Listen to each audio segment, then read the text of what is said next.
to thank the Washington County Horse Council for inviting me to come on out here. I'm Jack Leeser. I'm a local trainer and clinician and educator. And what I wanted to do this evening was kind of go over, well, they called me and said, well, hey, can you come do this talk on, what do you do in the winter months when it cools off? And I got to thinking afterwards, I was like, well, really when it cools off, that's the time to go ride because it's cooling off and it's not so hot. Being from Minnesota, I like it when it drops down below, 65 instead of above 65. But I know we're here in Texas, and usually when it gets below 50 degrees, everybody's like, oh my gosh, what am I going to do with my horse? So I just wanted to go over a few things that I do, and it's just really good groundwork no matter what time of the year it is. But I know when it's cold out, we tend to don't want to do a whole lot. And so I want you to think about quality time with your horse instead of quantity time. So can you spend good quality time with them instead of just going out there and trying to do a lot with them? Because if you can do a little more frequently, you will accomplish more with your horse than doing a lot once in a great while. This is Nisa. She's a 9-year-old Nakota horse. And a Nakota horse, they are the horses from the plains of North Dakota. They really, some people say that they're the original horse of North America. The natives believe that they always had horses, that they didn't come from the Spanish. And so these horses stem back to, we know at least to the era of Sitting Bull. And so she's a 9-year-old, and I've had her for about 5 years. She's one of the most sensitive horses I ever worked with. And I've been training and teaching for close to 18 years. And I had started off in a lot of different disciplines. Went from English to Western to natural horsemanship to Western, and kind of settled on Western dressage. So I'm blending both of those together. But my real passion is helping the horse owner really connect and communicate with their horse. And so she's really been my teacher the past few years. Because of her sensitivity, you really have to take things with a different approach. You can't force it, you can't push it. You have to just allow her to figure it out. And a lot of the groundwork is the way to do that. So, lunging. Who all here lunges their horse? Come on. There's more than that. Who goes out and just runs their horse around in a round pen? Okay. Who just hops on and goes for a ride? Well, great. So, and all of those are good. But I want you to think about lunging from a perspective, or really any groundwork. Can you take it from a perspective of what we do down here? How is it benefiting our ride? How are we taking what we're doing here to where we want to go? Because all of you have a dream or a goal you want to accomplish with your horse, right? We have that? So the thing that you dream about doing with your horse, how can what you do down here on the ground get you closer to that? That's what I'm always looking at when no matter what I'm doing with the horse, I'm always going, okay, how is this taking me closer to the thing I really want to do? But since we're talking about groundwork here, so how can the groundwork that we do benefit us to where we want to go? So the lunge work there's different aspects to it. Everybody does it a little bit different way. I'm going to show you how I do it, and you can take it and play with it and choose to pick and choose whatever you like out of that. But the way I start off is, I'm going to just step back a little bit, is can I get my horse to face up to me? Do I have two eyes on me? And I want to think about, I'm standing in the center of a big clock. My horse is at 12 o'clock. Okay?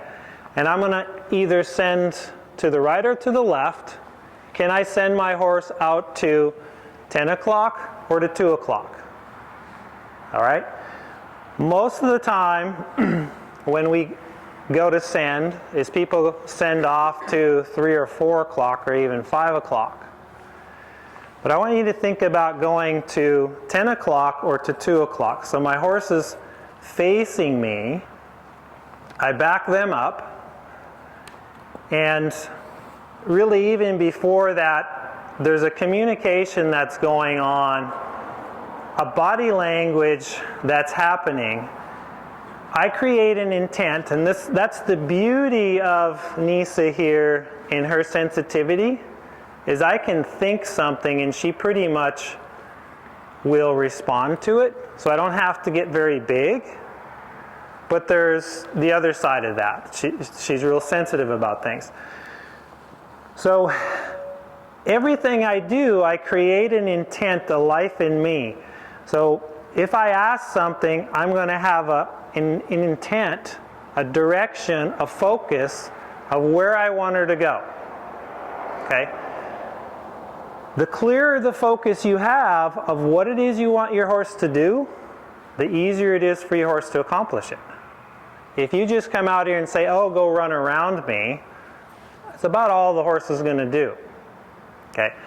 But I want you to think about lunging as much more than just going out and running around. It's about having a dialogue, a conversation going on with the horse. So can I create that conversation by me picking up, I get an intent, a focus, or I think of it, I get a picture in my mind of what I want to do first. Then I create the energy in my body to back up that picture. If there's still no response, then I come in with a tool. Whatever tool you have or choose to use, that's up to you. And then I can back it up to say, hey, my intent did mean something. So I created intent, said let's back up. I'm going to say let's go off to 2 o'clock. So I focus my intent out to 2 o'clock, saying, can you bring your front out there? So I want her front to go out and then to go around me.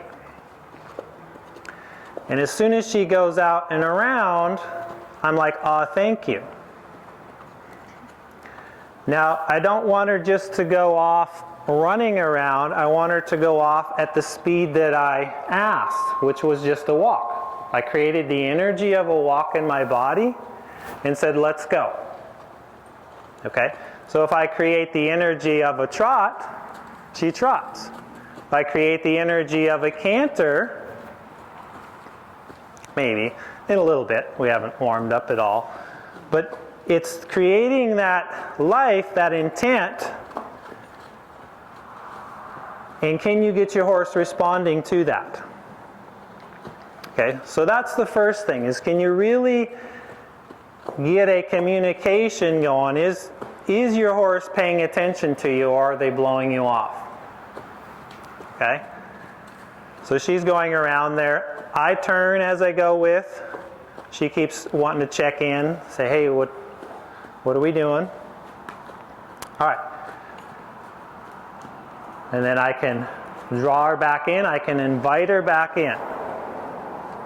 So that's just the basic, how to send your horse out on that circle. So I focus off to either 10 o'clock or to 2 o'clock, saying, get your front out there.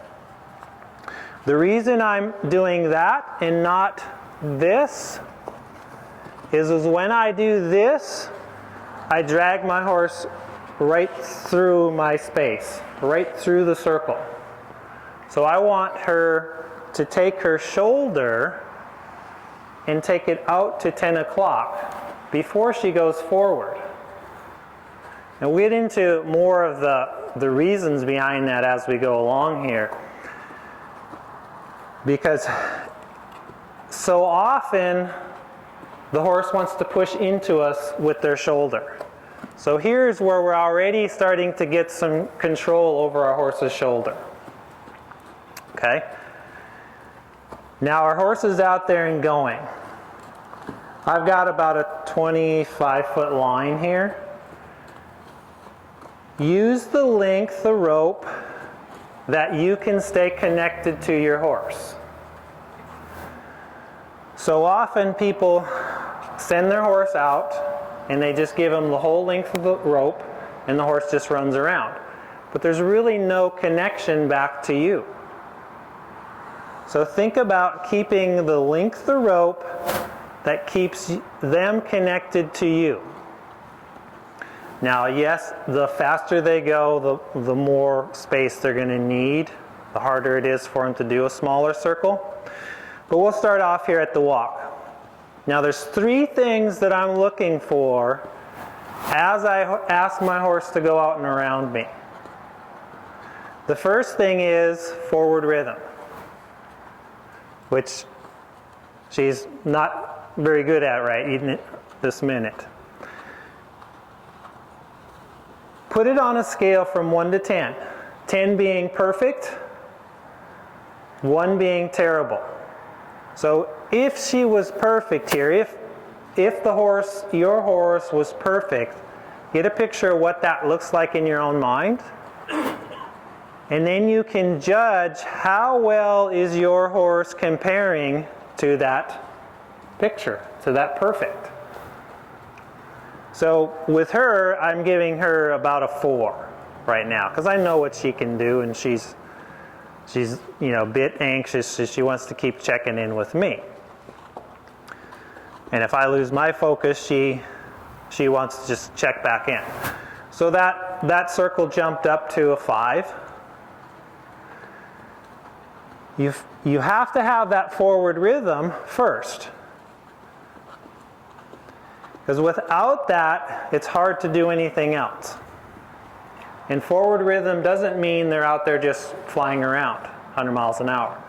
It means, do you have a nice rhythm? If you're at a walk, it's a nice rhythmic walk. If it's a trot, you have a nice rhythmic trot going. They're not speeding up, they're not slowing down. Okay? The second thing we're looking for is line of travel. So we're on a circle. Can your horse stay on a circle? Can she stay on a circle? Or are you getting some other shapes there? Some other geometry going on? Or are they dragging you over here or over there? So develop a nice circle. The third thing is your horse bent on the line of travel? And what I mean by that is the nose, so she's going around in a circle. If there was a white line in the sand, would her nose be on that line? Would her front feet be going over that line? Would her belly button be on that line? And would her hind feet be on that line? Okay? This is one of the most challenging things of this, is getting the correct bend. So as she's going around, is the horse using themselves correctly?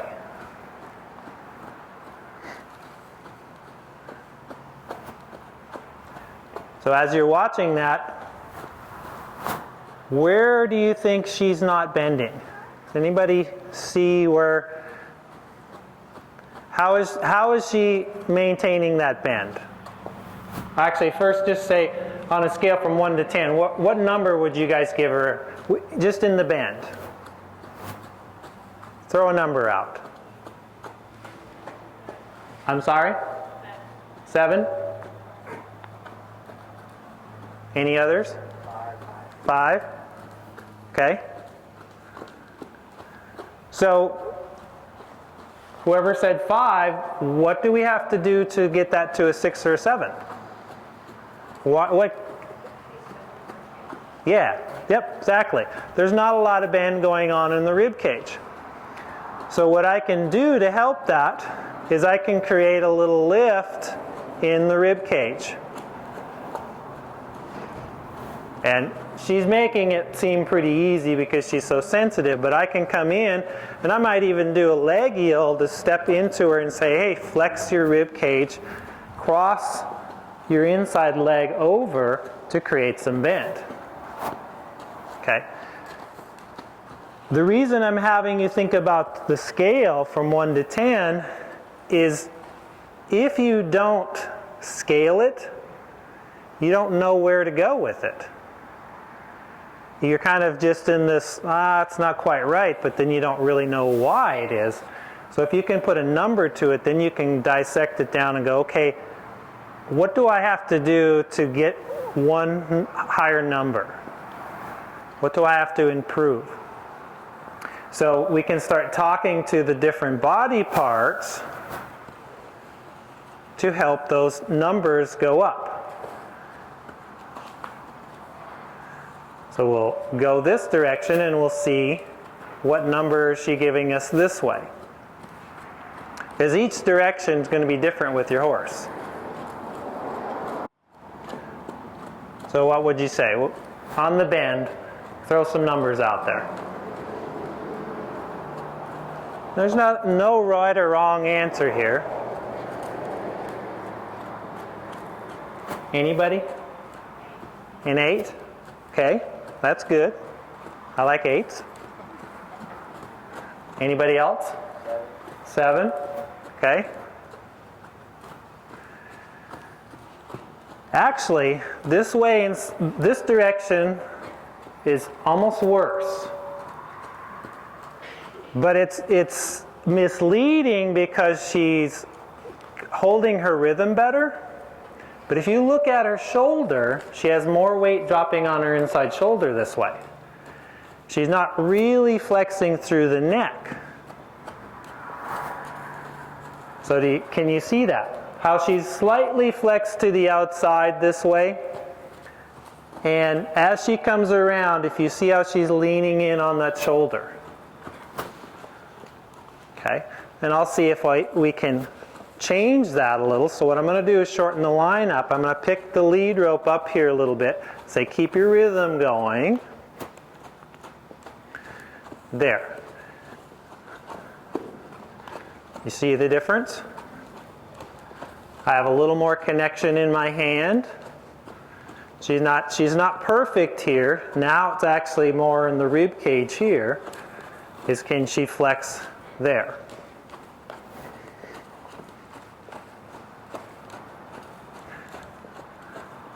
Can you see that? Did you see the change there?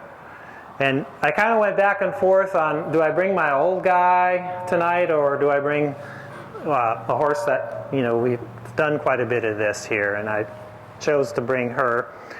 So it's a little harder to see because it's more subtle. It's just the subtle little things. But I want you to think about that as you come out just to play with your horse. So maybe you only have 15 minutes, or 15 minutes and then by that time you're shivering and cold. But can you come out here and get a nice rhythmic walker trot going? And then are they maintaining a nice circle? Then you start looking at, okay, are they carrying themselves? Are they bending the way they should? All right? And then if they're not, you start dissecting. The rhythm a lot of times is affected because they're stiff. And so can you find in the band, where's that stiffness coming from? A lot of times the circle isn't being kept because of lack of suppleness through their body. So the more aware we can become and seeing, okay, my horse isn't flexing in the neck. So what do I do to help with the neck? Okay, and I was just showed you a little bit there on how you can help with the neck, and I'll just go over that again. So let's say they're not flexing through the base of the neck. So you can take your lead rope hand, lift it, and I'm pretty short here, especially at the walk. And I can pick it up, and then I can bring my intent, my energy, and talk to the shoulder and say, push your shoulder out and create some bend. And she's actually going sideways a little bit, which is okay. That helps. If it was more in the rib cage, I could actually do a little bit of a leg yield or a little bit of a sideways. See how she's crossing over, and that crossing over helps to supple and stretch the rib cage. Gets more bend through there. You can take your horse sideways. You know, I don't have the fence here. If I can't get to the fence there because the speaker, but I can do it off the rail. If your horse can do that, you can do that. But can you just take your horse sideways? Also helps to supple, but don't ask the hind to go out too much. If I ask the hind to go too far out, the horse really just crosses over and does this. If I keep her hind end closer to me with just a little bit of hind out, see how her hind foot steps up underneath more and creates more bend through the rib cage and a little more lift. So each thing you're doing, the more angle you do or the straighter they are to the rail, the more crossover, which supples the hips and the shoulders, but it doesn't create suppleness. So if you do less of an angle, 45 degrees, then you're getting more crossover and flexing.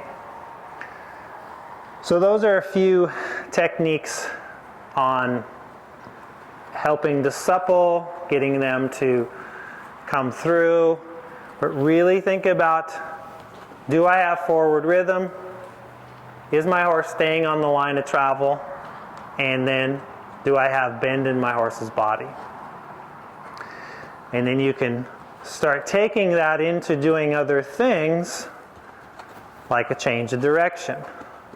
So I might ask my horse to leg yield away, so I'm asking him to go out, and then I invite the front in to me and go the other direction.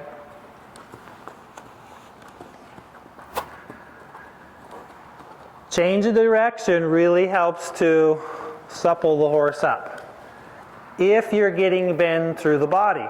So here, if I ask for a leg yield, getting some crossover, then I can ask the front to come in while they maintain forward.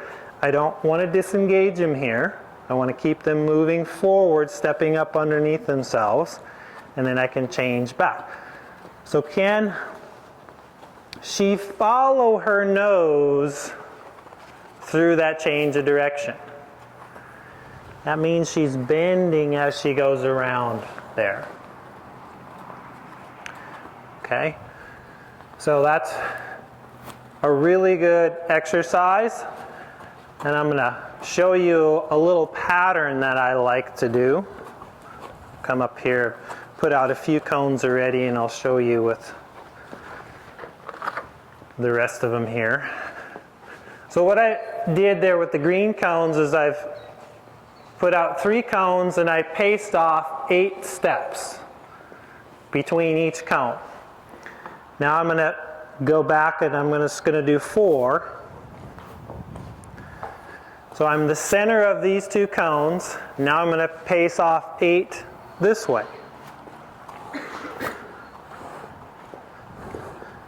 And I'm going to put the cone down there. And then I'm going to make another line down here. I'm going to pace off 8.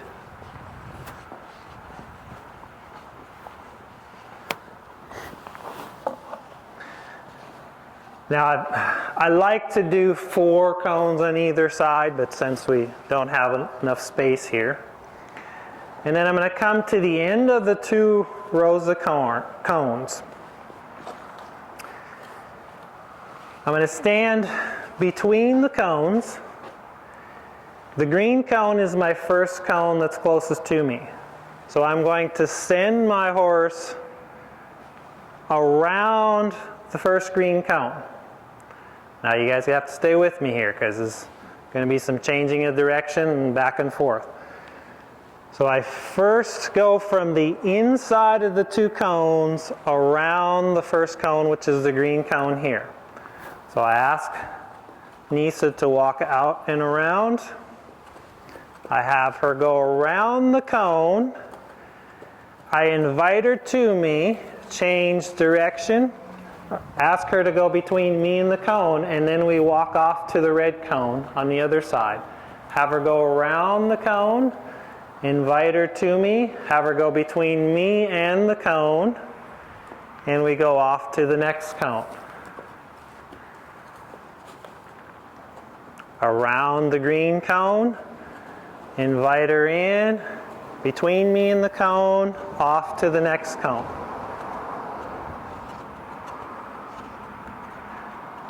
And so on. Around the cone, off to the next cone. Now the last cone, we just go around it back to the red cone. We don't want to change direction or it'll mess up the pattern if we want to come back. So I go around, invite her in, and off to the next cone. Now what's going to happen as you're playing with this is you're going to tend to walk way up here to make that change. Avoid that. Think of there's a line between each diagonal cone. So as I came off of the green cone here, I'm going to kind of follow this line, don't cross it, until I make the change. Then I can go off to the next cone, but don't cross that cone, this line between these 2 cones. Since that's my last cone, I'll go back. And I go around, invite them in, head off the other way. And now I'm not going to cross this line here. So I ask her to go around, invite in, send her on out.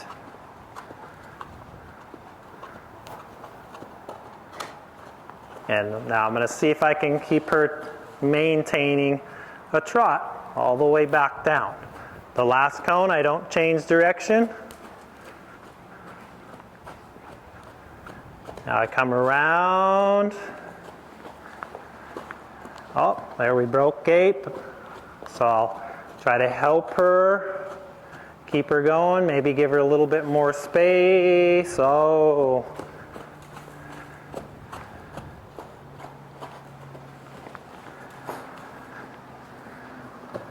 There. So if you just have 2 cones, you can just do a figure 8 around them.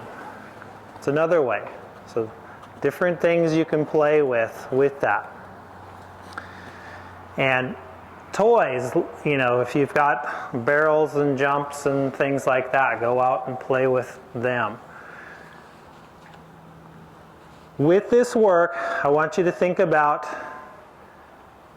are you helping your horse? Are you keeping your horse balanced? Are you suppling them? Are you engaging them? the more they're bending on that circle, the more rhythm they're maintaining, they're using themselves well. But if they're just going out careening around, they usually fall in on the shoulder, they're, the hind end swinging out, whatever it might be. You're not building very good gymnastics with them. But if you come out here and even if all you did was walk and you really said, hey, you need to keep yourself upright, rhythmic, and follow my feel, and let's go walking around and doing different patterns, different movements, you're going to gain a lot from that. So I'm going to kind of finish up here showing you what we've been working on with her lately. Do any of you know what a piaffe is? Has anyone ever done a piaffe? All right, we've got one person out there. So we're beginning to learn the piaffe. Who does not know what a piaffe is? Okay. Who's been on their way home from a trail ride and all their buddies have ran home and you're the last person back and your horse is doing this, saying, come on, let me go, let me go, let me go, let me go. Who's had that? Yeah. That's kind of a piaffe. Yeah, they're peed off. But a piaffe is one of the most engaging exercises for a horse. It's essentially the horse trotting in place, but it's not quite. They're just moving forward a little bit. But you develop a trot rhythm where they're doing this and they're just slowly moving forward. And so we've been working on this, and actually I'm going to go to the other side here because I still need the rail to help out.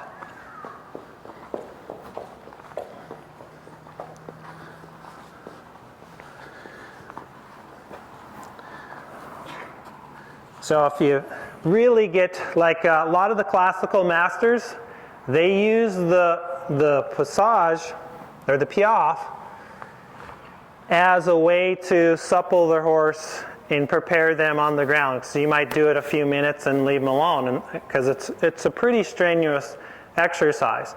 So I start off by just asking her to walk forward, and then I'm going to back up. And then I'm going to ask her to walk forward and back up.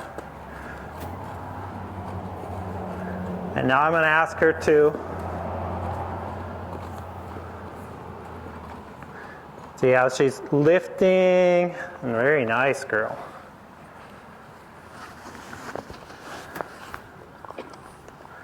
And you really start to, you'll see the hind end kind of drop and start coming up underneath. They start picking their back up. And they start carrying more and more weight on to the hind end. Now, does anybody know what gait a backup is?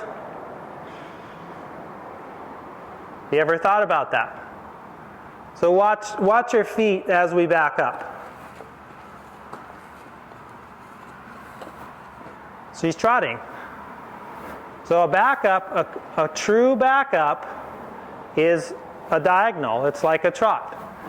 So a piaffe is a trot going forward. So you can set your horse up by backing them up. Helps to get their hind underneath. And then we can trot forward. But what it does is it creates, instead of her going forward a lot, is the feet have to go up and down. There you go. Yeah. Nice job. So if anybody wants to learn that, they can come see me and I'll show you. But this is a really cool little way to if you've only got a few minutes to work with your horse, you can come out and really get them some physical exercise just in a few minutes of this. And then another fun one is the Spanish walk.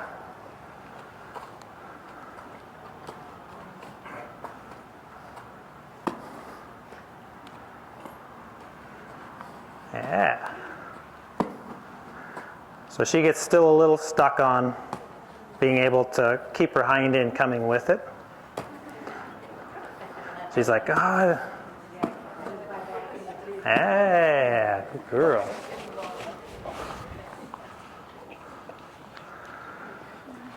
So cool.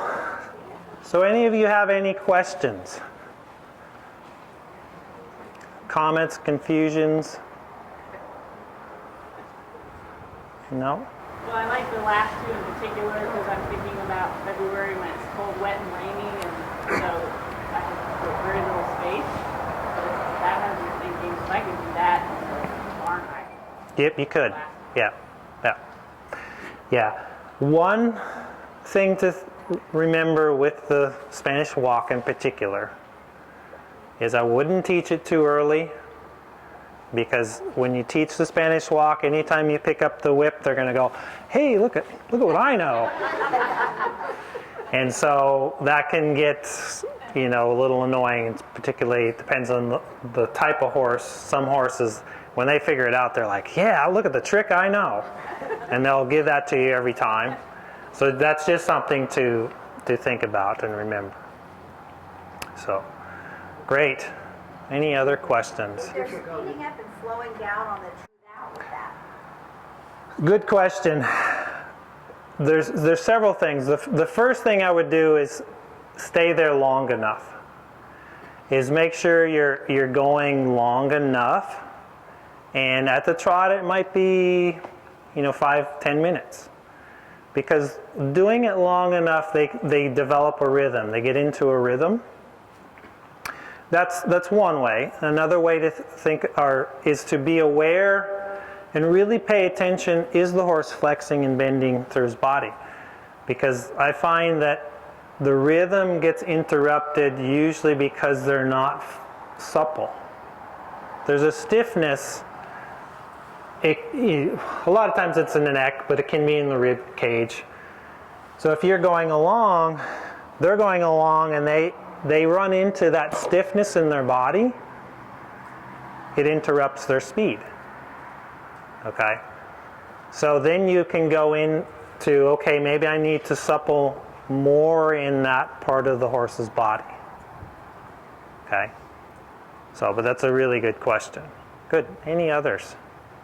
When you're just starting this, how do you reward them, other than a treat? Are you taking pressure off of them, or are you saying good boy, or what? In what part of this? The last part or the lunge work? Just the lunge work. The lunge work, the treats, we're in cowboy land here, and so some people are going to be like, oh, treats, and I used to be that way too. With her, the treats really help to bring her out of her shell, because she really kind of goes within. But you really have to use them with, judiciously. She doesn't get real pushy. Some horses will get really pushy. You give them one treat and they're gone for the rest of the time. So you may not be able to do that with those horses. So I don't recommend treats per se, but they can be a good thing. So more it's about, thank you.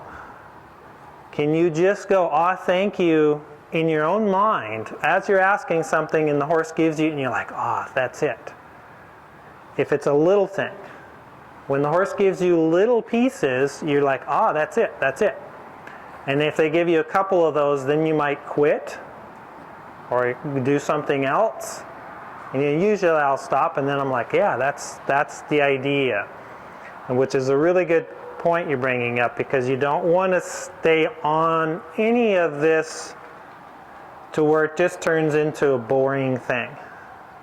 It's about developing a communication not about saying go out there and do this until I tell you something else. Can you keep a conversation going alive there? So, cool, that answered your question. Great, any other? Well, great. Well, I'm really excited. Thank you guys for coming out. In the next month, I am opening up and launching a new membership site that you can join, and it's going to be all about how to connect, communicate, use and play with your horse. So if anybody's interested in that, you can go to jackslearningscircle.com and look us up there. And thanks again for you guys letting me come on out and do this, and hopefully this was of value to you guys. Thank you. Yes, my lovely wife down there taping it all.